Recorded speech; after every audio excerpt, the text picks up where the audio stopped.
now, come here, boy. Tell me what took place. Did you go down there on your own, or was someone in your face? Cause if you went down to that altar, boy, just to please a friend, there's a pretty good chance it didn't take, and you ain't born again. But if you feel within your soul you got it through and through, come stand before me now, boy, and I'll tell you what to do. You go tell it on the mountaintop, and take it into town. You've won the Chosen Few Award. Go spread the word around. Go spread the word around, boys, spread the word around. Take it to the mountaintop and take it into town. You may not sing the perfect song or preach like Billy Graham, but as a member of the Chosen Few, you gotta spread the word around. Go spread the word around, boys, spread the word around. Take it to the mountaintop and take it into town. You may not sing the perfect song or preach like Billy Graham, but as a member of the Chosen Few, you gotta spread the word around, around.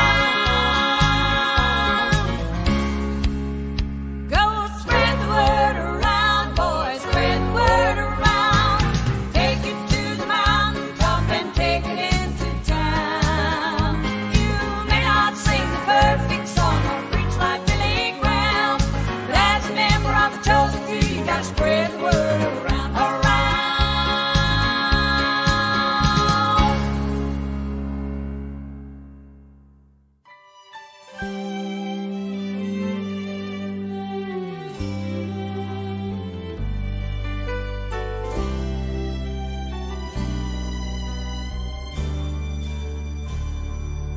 It started on a mountain called Calvary, with a few drops falling to the sand.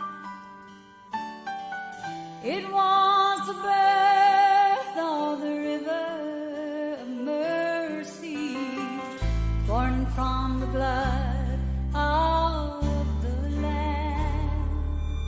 Well, it grew as it moved down that mountain, and it covered the land with love.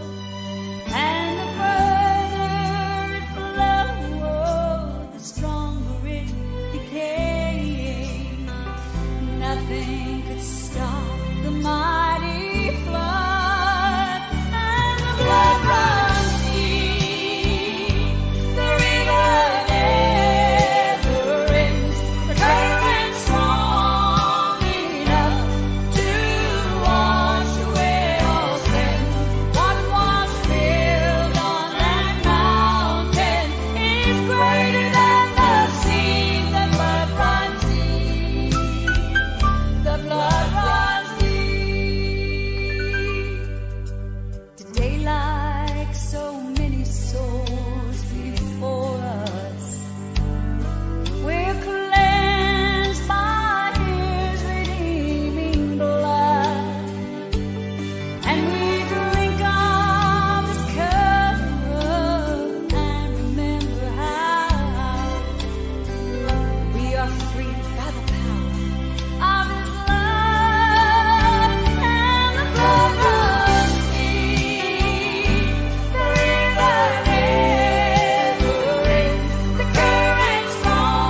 those nail-scarred hands and ask himself why. I just can't comprehend how such love could flow. I don't understand, but all I need to know is he loves me in spite of myself. When I despair,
something about it makes the sun come shining through.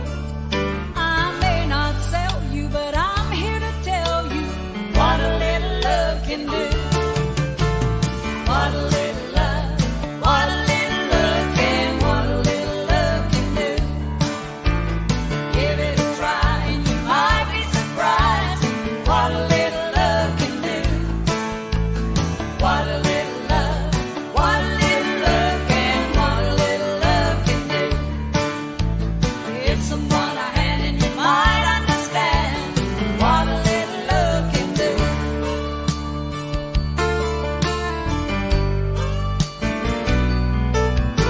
It can make the gloomiest day seem bright, see you through a long dark night, give you a song, keep you singing along when there's nothing going right.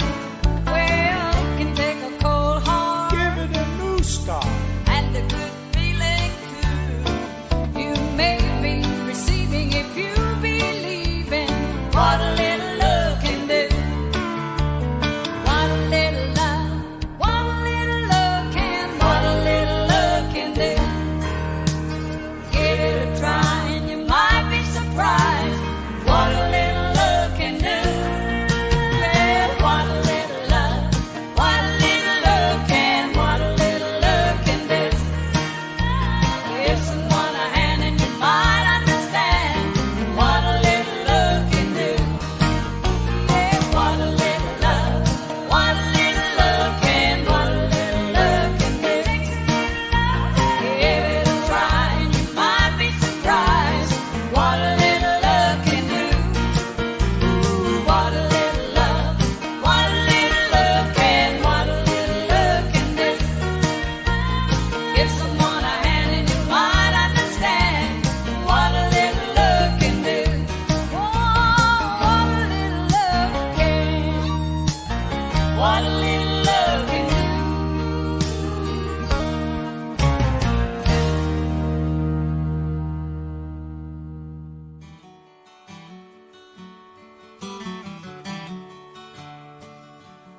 Bring before my face a picture of a hillside, bleak and dross. Let me see the gentle stranger ere they raise that wooden cross. See the prisoner now emerging in Jerusalem's breaking dawn, where the Lamb so bruised and broken lifts the cross and presses on. Where the sinless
see you again. Can they tell you good night or goodbye? Good night or goodbye. Which will it be? Where will you wake up to spend eternity? What will you say when it's your time to die? Will you tell them good night or goodbye? Good night or goodbye. Which will it be? Will you tell them good night or goodbye?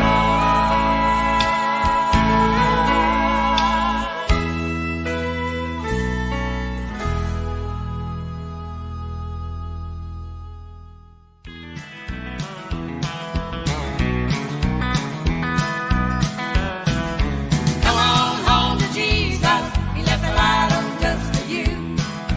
Come on home to Jesus. He knows what you've been through. When your fire goes out and your hopes turn cold and you don't know what to do. Come on home to Jesus. He left a light on just for you. Now if you're tired and hungry from the road that you walked down, and if your heart is thirsty from the lies you've always found, just come on home to Jesus, feast upon his words of truth. He's left the door wide open and his light's on just for you. Come on home to Jesus, he left the light on just for you. Come on home to Jesus, he knows what you've been through. When your fire goes out and your hopes turn cold and you don't know what to do. Come on home to Jesus, he left the light on just for you.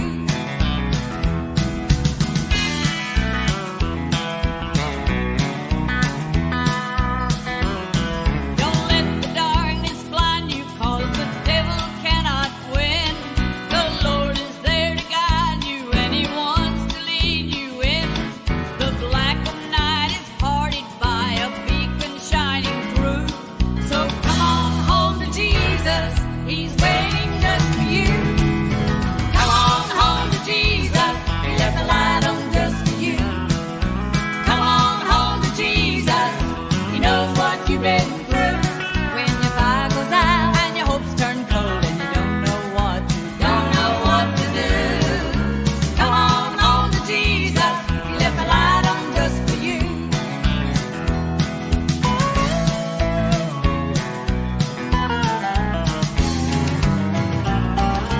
Come on home to Jesus, he left the light on just for you.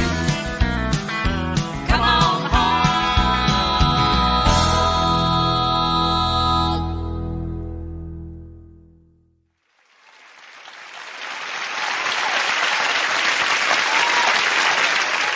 This is a true story. If I had to die where I'm standing, whenever I was a boy, we was very poor. I was born during the Depression, and like all boys, there's things in my life I wanted real bad. My case, I wanted a monkey.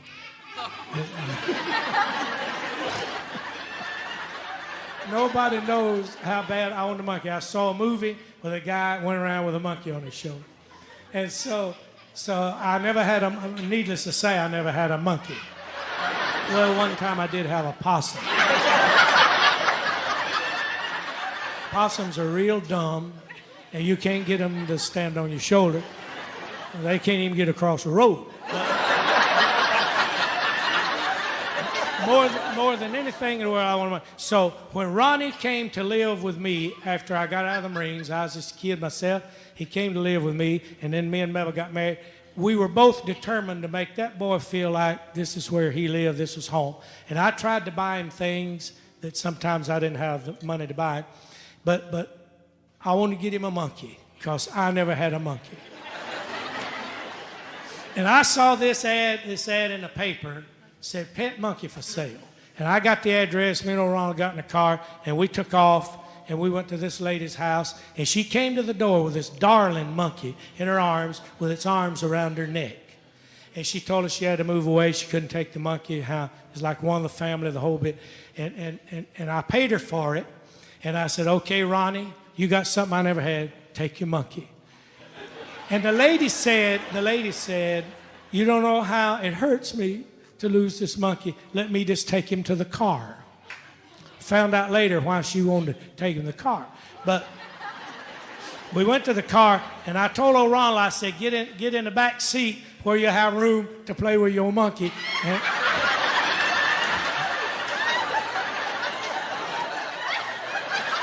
And so the lady, so the lady was trying to hand him the monkey, and the monkey kept holding on. I worried about that, but she finally pulled him loose and got him in Ole Ronald's lap. Now, if I had to die, this is the truth. And she closed the door. Well, in the very beginning, the monkey just kind of drove up like this, you know, in a little knot. We got about a half a mile up the road, and I heard the awfulest noise I ever heard in my life. It just went like, and I jumped and I turned around and looked in the back seat, and when I looked around, there sat Ronnie with his hair parted right down the middle.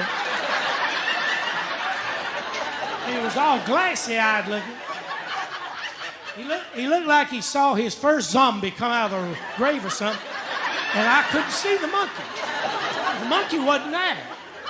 And then all at once, almost instantly, after I saw Ronnie, that monkey come up my shoulder on the side where the door is in the car, on the driver's side, come up taking hide and all as he went, and parted my hair down the middle from the back. He went over my head and on the dashboard. And I like to die. It scared me so bad, I absolutely like to die. And there I was, you know, he's going down the road in a car, and there he sat on the dashboard. And he just kept looking at me, and his teeth would come out, and he'd go, and every time he'd go, he'd get a little bit closer to me. And the last time he slapped my hair again. And I slammed on the brakes of the car, slammed his little body into the windshield.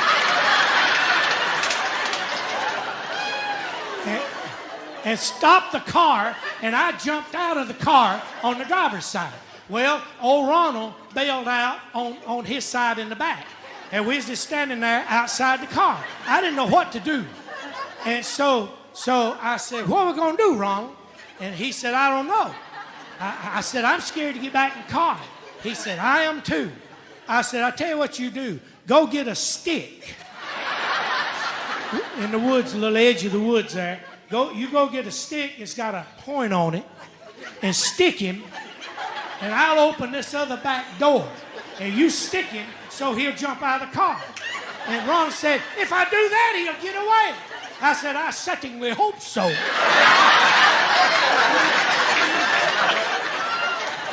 So Ronnie got the stick, and he started sticking the monkey. And every time he'd stick that monkey would get in a tighter ball. He got in the floorboard, he done jumped back over the seat, got down in the floorboard of that car, and just rolled up in a ball. And old Ronnie would stick him with a stick, and he wouldn't come out. And we stuck him. And so I said, okay, let me tell you what let's do. Let's close these back doors, and me and you will ease in the front. Maybe he's going to stay down in that floorboard, and we get him home, we figure out what to do with him. But I said, first of all, I want you to go back over there in the woods. And this time, I want you to get a big old stick. I want you to try to find a stick about the size of a baseball bat. And when we get back in the car, I said, I want you to kneel in the front seat, facing the back. And if he comes up out of that floorboard, I want you to hit him in the head as hard as you can hit him. I said, now I know how fast he is, so if you can't hit him in the head, you hit me in the head. Because I want to be unconscious when that monkey comes up my back the next time.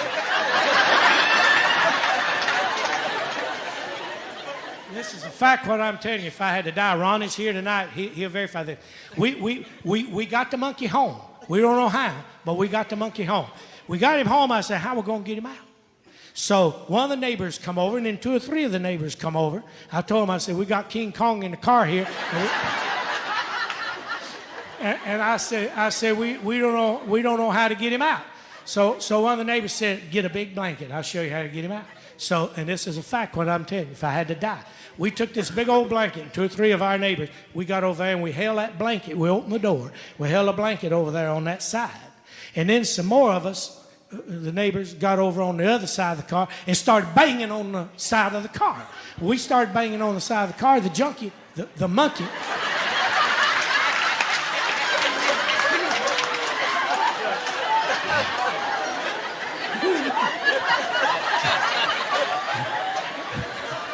I had my nose fixed, now my mouth won't work.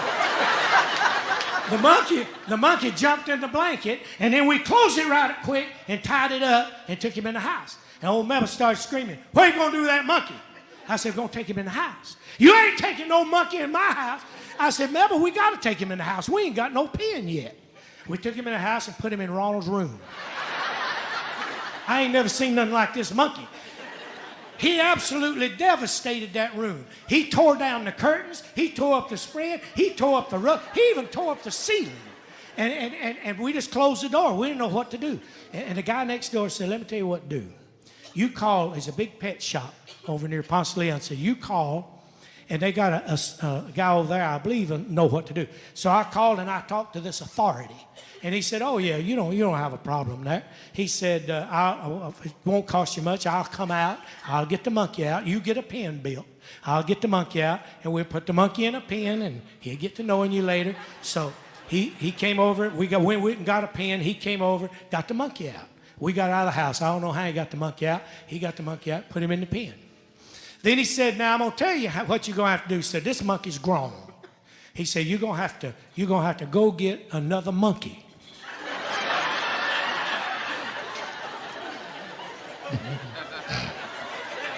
He said, you're going to have to get this monkey a mate. And then this monkey going to calm down. And the first thing you know, you're going to be carrying that monkey around on your shoulder. I said, I can't now. My shoulder's all skinned up. But he said, you do that and you'll be all right. Let me tell y'all something, and this is the truth. If I had to die right where I'm standing, it never one time entered my mind if that monkey we had was a boy or a girl.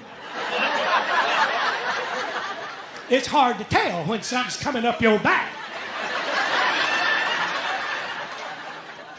He told us where a big pet shop was where they had a lot of monkeys.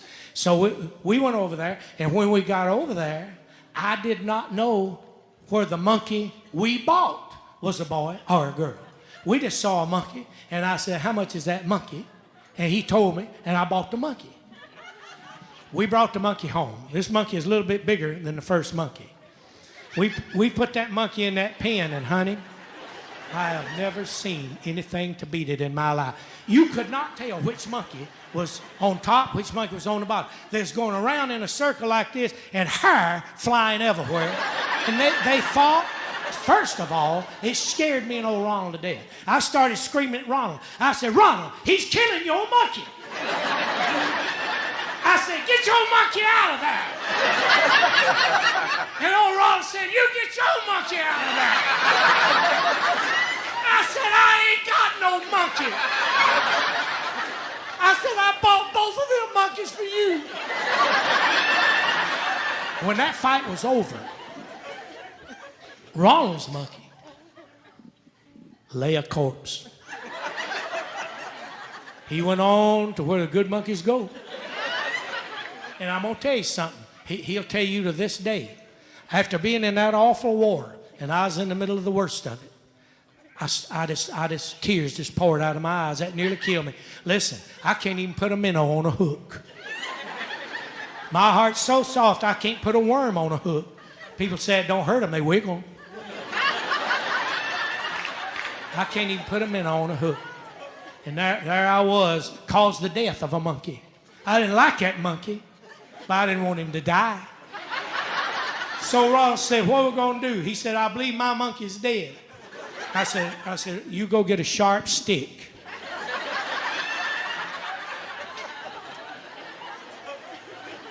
I said, and I want you to start punching this other monkey with a stick. And maybe he'll jump out of this cage. So old Ronald didn't ask no questions that time. He just went and got a sharp stick. We started sticking that monkey. He jumped out of the cage. He went running across the yard. There's a little edge of woods there, and then some more houses on over the hill there. And he went into those woods. He went off in the sunset. I saw him when he went. Went off in the sunset. And I just kind of smiled. I was glad to see that monkey go. Somehow or other, I could picture old Bertha somebody standing in her kitchen washing her dishes and looking out the back that next morning. And her turned around and said, Herschel, there's a monkey in the yard. Herschel say, Bertha, you drunk again? This story is the truth. And if there's a moral to this story, honey, if you feel like you just gotta have yourself a monkey, get yourself a possum. They dumb, but they a whole lot slower.